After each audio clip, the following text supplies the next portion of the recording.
होगी। हम जो प्रशासन ने निर्णय लिए वो सारे निर्णयों पर कांग्रेस पार्टी प्रशासन के साथ खड़ी है।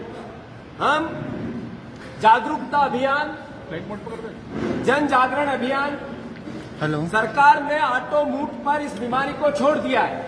आपको मरना हो तो मरो, जीना हो तो जी सको तो जी लो। अब सरकार कोई कुछ नहीं करेगी, उसने हाथ ऊंचे कर दिए। तो मैं मानता हूं हमारा दायित्व है, हम 25 लाख मास्क ऐसे पूरे शहर में घर घर कांग्रेस पार्टी बंटवाएगी, उसका कार्यक्रम अलग से जारी होगा। लोगों को जन जागरण लाएंगे कि आप सरकार से आस मत रखो, इंदौर शहर के वासी आप खुद संभलो और सोशल डिस्टेंसिंग का पालन करो। हम आग्रह करेंगे जनता से कि अब हमारी इंदौर की लड़ाई जैसी स्वच्छता में जनता ने लड़ी और नंबर 1 आए, इस कोरोना से लड़के हम नंबर 1 कैसे आए और जो सामाजिक संक्रमण इस बीमारी के दौरान फैल रहा है उससे कैसे बचें, इसका जन जागरण अभियान कांग्रेस पार्टी चलाएगी। और फिर मैं नोट, पूरी प्रोसेस में सरकार के नियमों को, प्रशासन के कानून को, प्रशासन के दिए हुए निर्देशों को कांग्रेस पार्टी मानते हुए काम करेगी। जनता को भी इस बात के लिए आग्रह करेगी। अब एक बहुत बड़ी बात जो मुख्यमंत्री अपने वक्तव्य में कह के गए कि मुझे प्रधानमंत्री ने कहा, अमित शाह ने कहा, देश की सरकार ने तय किया कि मध्य प्रदेश की सरकार गिराना, ये मुख्यमंत्री ने अपने भाषण में कहा है। तो मैं मानता हूं कि जो कांग्रेस पार्टी बार बार बात कह रही थी कि मध्य प्रदेश की सरकार गिराने के चक्कर में पूरे देश में कोरोना की महामारी फैली, लॉकडाउन लेट किया और साथ ही साथ जो एयरपोर्ट को रोकना था, एयरपोर्ट लॉकडाउन करने थे, राहुल गांधी जी ने जैसा सजेशन दिया था उसके बावजूद नहीं किया। इसका मतलब है कि देश की सरकार ने इस पूरी महामारी के लिए दोषी अगर कोई है तो देश की सरकार, ये हम नहीं कह रहे हैं, ये प्रदेश का, हमारे प्रदेश का मुख्यमंत्री बोल के गए कि हमें निर्देश मिले, प्रधानमंत्री ने दिए, देश के केंद्रीय नेतृत्व ने दिए, गृह मंत्री ने दिए, नड्डा जी ने दिए कि सिंधिया जी से साठगांठ करके, षड्यंत्र करके सरकार गिराओ। और अगर ज्योतिरादित्य सिंधिया नहीं होते तो हम ये सरकार नहीं गिरा पाते, तुलसी सिलावट नहीं होते तो हम ये सरकार नहीं गिरा पाते, अपने वक्तव्य में कहा। तो मैं मानता हूं कि स्पष्ट हो गया कि एक बिका हुआ मंत्री जो स्वास्थ्य मंत्री था, जिसकी जिम्मेवारी थी, वो बिक गया था, उसने षड्यंत्र रचा था, ये हमारे आरोप थे अभी तक, पर ये आज के मुख्यमंत्री ने स्वीकार कर लिया उनके वक्तव्य से। तो मैं मानता हूं कि इंदौर शहर की जनता और मध्य प्रदेश की जनता इस बात को देखे, समझे। मैं ऐसी पूरी परिस्थिति में कुछ सुझाव है कांग्रेस पार्टी के जो हम मुख्यमंत्री से आग्रह करना चाहते हैं, सरकार से आग्रह करना चाहते हैं। बिके हुए सही, षड्यंत्र से सही, अतिक्रमण करके सही, लोकतंत्र की हत्या करके सही, पर आज चूंकि प्रदेश उनके हाथ में और महामारी से हमें लड़ना है, तो मैं मानता हूं कि हमारा दायित्व सकारात्मक, जैसा हमारी सोनिया गांधी जी ने कहा, जैसा राहुल गांधी जी ने समय समय पर कहा, हमारे प्रदेश के मुख्यमंत्री, पूर्व मुख्यमंत्री, प्रदेश अध्यक्ष कमलनाथ जी बार बार ये बात कहते हैं कि हमारा कोविड पर ध्यान, इस महामारी से कांग्रेस पार्टी का रोल प्ले होना चाहिए। हर कार्यकर्ता ने इंदौर शहर के अंदर और मध्य प्रदेश में राशन का वितरण ईमानदारी से जो बन पड़ा उससे ज्यादा करके अपने जेब से दिया है।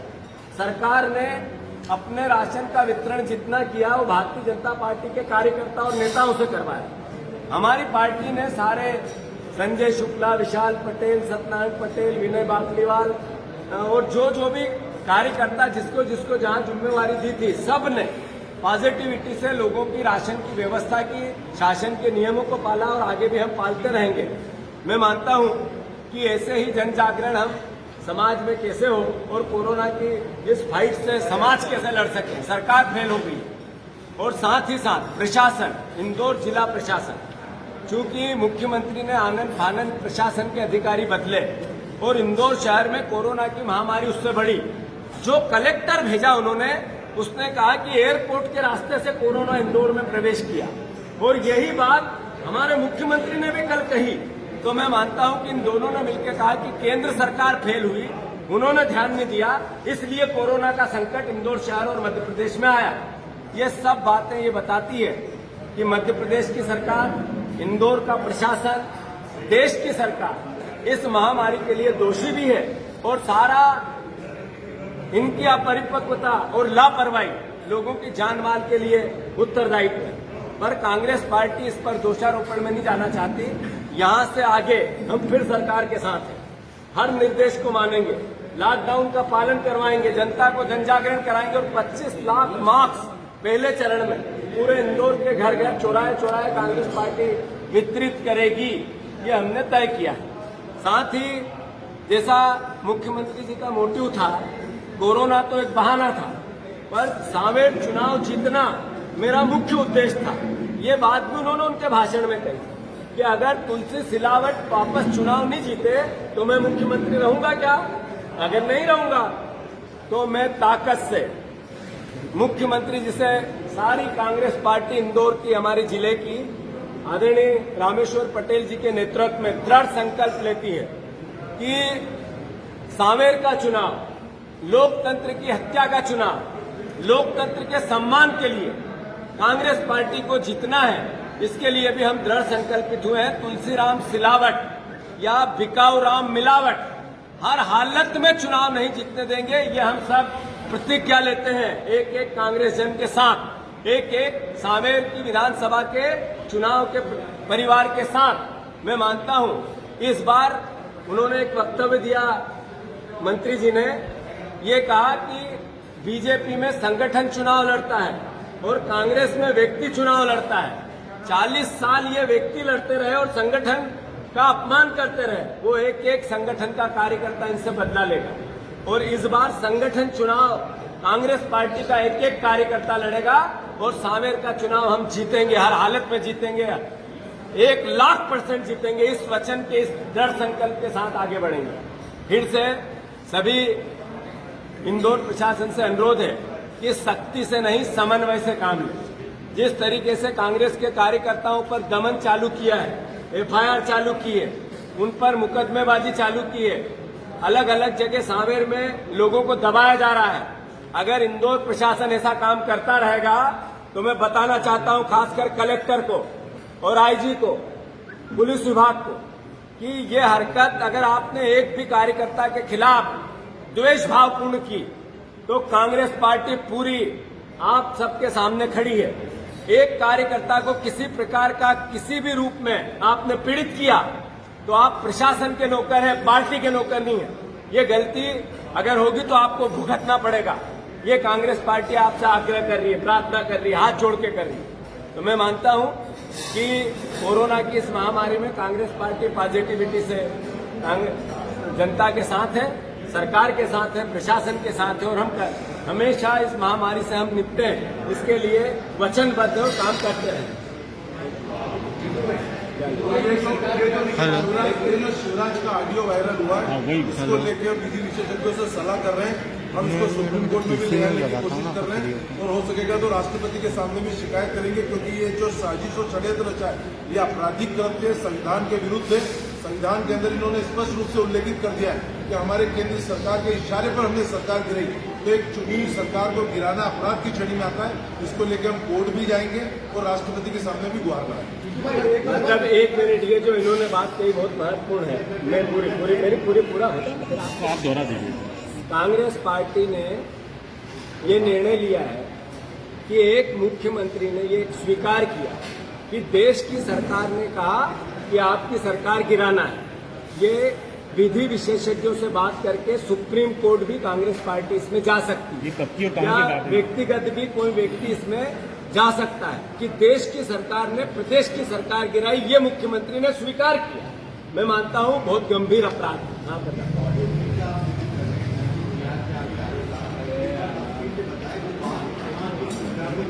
वही ये डिटेल बताइए कब की है? ऐसा है कि मुख्यमंत्री का 2 दिन पहले का दौरा और भारतीय जनता पार्टी के कार्यकर्ता और जनप्रतिनिधियों से मुख्यमंत्री का संवाद, उसमें मुख्यमंत्री जी के भाषण का पूरा ये संवाद का के अंश है, जो अभी ऑडियो क्लिप फिर से जारी करेंगे नरेंद्र सलूजा जी, हमारे प्रवक्ता। मैं मानता हूं कि जो भी बात हो रही है वो तथ्यों पे हो रही है और जो भी बात होगी वो तथ्यों पर ही हो। तो बेसिक कंसेप्ट जनता को समझाने का है कि षड्यंत्र, आर्थिक दुराभाव और देश की सरकार की नीयत, तीनों मेरे मुख्यमंत्री ने, मेरे प्रदेश के आज के मुख्यमंत्री ने बताया कि हमने ये अपराध किया है और हम अपराध करते रहेंगे। ये बताया, जनता इसको समझे। ऑडियो वो आपको लिखे मुख्यमंत्री आज को इंदौर में आए थे। रेसिडेंसी कोटी में सावेर के कार्यकर्ताओं से, जनप्रतिनिधियों से इन्होंने बैठक करी थी 8 जून को रेसिडेंसी कोटी में, और वहां पर इन्होंने ये बात कही जिसके ऑडियो मौजूद है, जो समाचार पत्रों में उनका भाषण छपा है, वो क्लिपिंग हमारे पास मौजूद है। और मुख्यमंत्री किस प्रकार से कह रहे हैं कि ये सरकार हमारे केंद्रीय नेतृत्व के इशारे पर हमने गिराई, वो नहीं चाहते थे कि मध्य प्रदेश में सरकार चले, और क्या बगैर ज्योतिरादित्य सिंधिया के हम सरकार गिरा सकते थे क्या? इसलिए हमने उनकी मदद ली। तो आपको नरेंद्र मोदी, अमित शाह और नड्डा की भावनाओं का, और जो उन्होंने फैसला लिया उसका सम्मान करना है। यह भी देखना कि कहीं नरेंद्र मोदी का फैसला उल्टा नहीं पड़ जाए। तो इसलिए आपको तुलसी सिलावट को जिताना है, और तुलसी सिलावट जीतेंगे तो ही मैं मुख्यमंत्री रह पाऊंगा। ये सारी बात उन्होंने कही है, जो हमने ऑडियो के रूप में हमारे पास मौजूद है, समाचार पत्रों में भी छपी, और इसको लेकर हम सुप्रीम कोर्ट भी जाएंगे और राष्ट्रपति के सामने भी गुहार लगाएंगे। ये सारी मीडिया ने जारी करी। ऑडियो क्लिप की प्रमाणिकता की जानकारी 100% लेते हैं। चलो आगे जी, क्या आपने क्या बात करी? देख सकते, हाँ क्लिप जारी करें।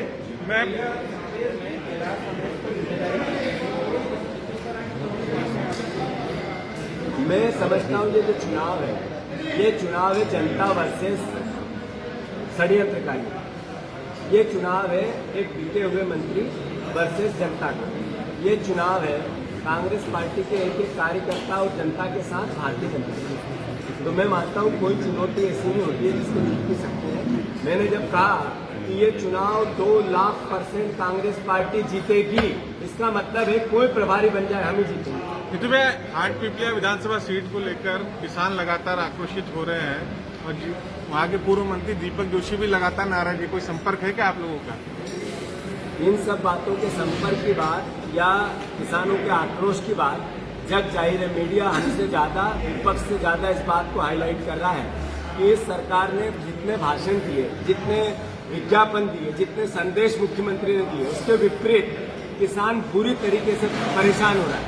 आज जगह जगह जुलाई को लेकर जो समस्या आई, 3 किसानों ने अपना दम तोड़ दिया मध्य प्रदेश के अंदर, और प्याज के जगह जगह खेतों में ढेर लगे हैं। मैं मानता हूं कि ये सब घोतक है किसानों का 3 साल पहले का आंदोलन, 3 साल पहले की गोलीकांड, 3 साल पहले के किसानों के बेटों पर जो मुकदमे लगाए, वो वैसी ही परिस्थिति फिर मध्य प्रदेश में बन रही है।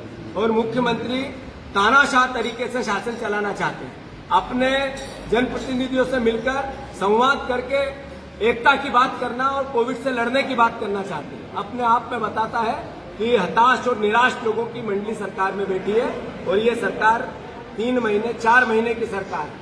100% मुख्यमंत्री ने जैसा कहा मैं मुख्यमंत्री रहूंगा क्या, हम कहते हैं ये मुख्यमंत्री आप 3 महीने बाद नहीं रहेंगे। नहीं, लेकिन आपका टारगेट चुनाव हो रहे हैं, आपका टारगेट केवल सावेर सीट को लेकर है। हाटपिपलिया सीट के मनोज चौधरी को लेकर क्या कहेंगे आप? मनोज चौधरी की जहां तक बात है, जहां जाते हैं वहां उनका विरोध होता है। जहां जिस कार्यकर्ता से बात करते हैं वो उनसे हिसाब पूछता है।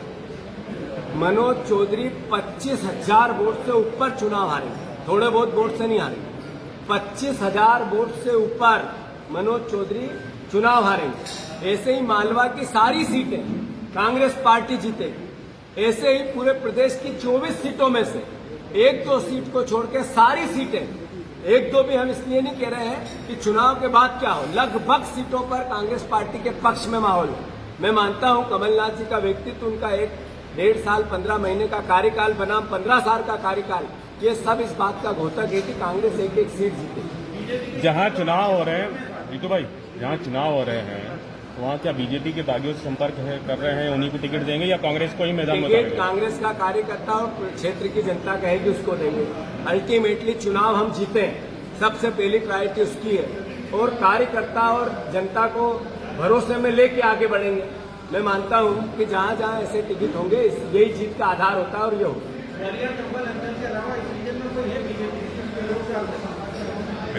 संपर्क में कई है, और कई रोज ज्वाइन करते हैं कमलनाथ जी के सामने।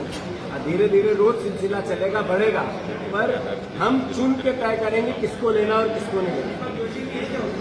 आगे बढ़े इसके वीडियो भी बने हुए हैं, जो मुख्यमंत्री ने कहा है उसके वीडियो भी बने हुए हैं। ये तो ऑडियो सामने आया, मुख्यमंत्री मना करते हैं कि ये ऑडियो मेरा नहीं है।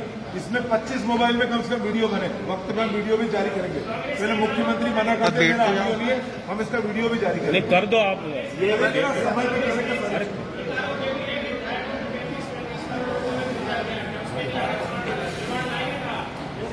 देखो, दो बातें हैं पूरे प्रदेश के जनमानस में।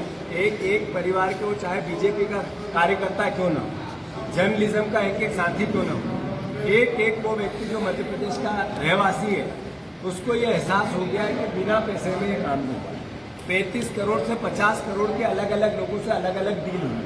मैं मानता हूँ कि इसके प्रमाण सही समय पे जैसे जैसे आएंगे देंगे भी, पर जनमानस की भावना ये स्पष्ट कहती है कि बिके हुए लोग हैं, इनको वोट क्यों दें। और बिका हुआ माल तो वापस नहीं होता, तो ये बिके हुए माल है, इनको जनता वापस नहीं करेगी। जीतू भाई,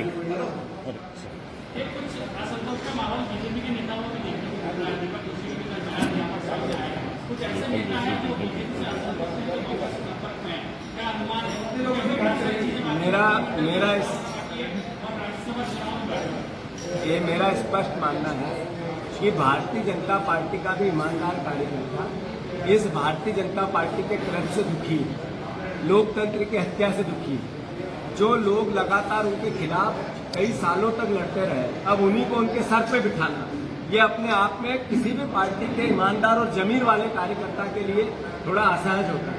मैं मानता हूं कि ये जमीर की लड़ाई है, और जमीर की लड़ाई की जब बात आती है तो पार्टियों से ऊपर आती है, कांग्रेस और बीजेपी से ऊपर आती है। एक व्यक्ति बिका हुआ, वो चाहे कांग्रेस का हो या बीजेपी का, उसको वोट क्यों दे जनता, ये विचार तो लोगों में बनता है। और इंदौर को और सांवेर को लेके इतनी बड़ी महामारी फैली, इसके लिए कोई एक दोषी मात्र है। उन्होंने कहा कि फरवरी में फैल गई थी, मुख्यमंत्री ने कहा, तो फरवरी में मंत्री कौन था? तो इसका मतलब मुख्यमंत्री कह रहे हैं कि तुलसीराम सिलावट उस बीमारी का दोषी है। मैं नहीं कह रहा हूं, हमारा आरोप नहीं है। तो इसका मतलब है कि जो सबसे बड़ा अभियुक्त है उसको लोग वोट क्यों दें? तो ये तो स्पष्ट है। और मैंने कहा 2 लाख %, 100%, 90% ये नहीं, 2 लाख% कांग्रेस पार्टी सांवेर में चुनाव जीतेगी और संगठन चुनाव लड़ेगा। बताएंगे सब।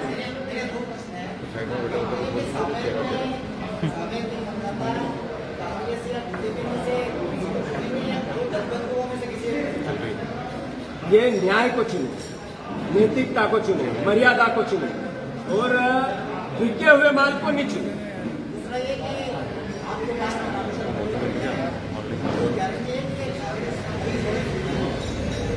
मैं जीतू पटवारी, मेरे पे जितना भरोसा है उससे ज्यादा रामेश्वर पटेल जी पे भरोसा है, और हम उनके बेटे और पोते जैसे हैं जितने यहाँ बैठे हैं। मैं मानता हूं कि ये सवाल ही नाइंसाफी है। ये सवाल जो करता है उसका उत्तर भी देना मैं उचित नहीं समझता। इतना भरोसा है रामेश्वर पटेल। भाई साहब, आपने रणजीत चौधरी पर भी भरोसा किया था, आपने रणजीत चौधरी पर भी भरोसा किया था। मनोज चौधरी के पिताजी को आप बेंगलोर लेके गए थे, लेकिन आज की स्थिति में क्या है? तो उसके तो इस गलती की सजा हम भुगत रहे हैं। जीतू भाई, सीएम बार बार कह रहे हैं, कई बीजेपी के नेता कह रहे हैं कि जब कोरोना ने दस्तक दी थी तब मुख्यमंत्री आईफा की तैयारी कर रहे थे। पुरानी बात, ठीक है, जवाब तो देना पड़ेगा ना आपको। पुरानी बात हो गई तो क्या हुआ? आपके पास क्या जवाब नहीं है उस बात का? उस सवाल का जवाब ऐसा है कि कोरोना को लेकर कांग्रेस पार्टी के मुख्यमंत्री ने क्या क्या तैयारी की थी, उसकी हम एक फिल्म जारी कर चुके हैं। जब वर्ल्ड इमरजेंसी लागू नहीं हुई थी तब मध्य प्रदेश की सरकार जागी थी, जब देश की सरकार नहीं जागी थी तब हम जागे थे। हमने विधानसभा स्थगित की, हमने स्कूल कॉलेज बंद किए, हमने सिनेमा टॉकीज बंद किए, हमने आईफा अवार्ड जो नए बच्चों के लिए एक ड्रीम प्रोजेक्ट था या रोजगार और अर्थव्यवस्था के लिए, और उसके लिए तो मैं समझता हूँ कि उसको निरस्त किया। फिर एक महिला दिवस का बहुत बड़ा कार्यक्रम था, उसको निरस्त किया। हेल्पलाइन नंबर दिए, जिलेवार कलेक्टरों को निर्देश दे के हॉस्पिटल और लैब्स बनाने के निर्देश दिए, तारीख टू तारीख किए। मैं मानता हूँ कि ये बात तब आती तब ये आज का मुख्यमंत्री स्वीकार नहीं करता कि क्या गलती, उन्होंने तो स्वीकार किया कि हमें सरकार गिरानी थी केंद्रीय नेतृत्व को, इसलिए हवाई जहाज के रास्ते से कोरोना आया, तो अब दूसरी बात बचती नहीं।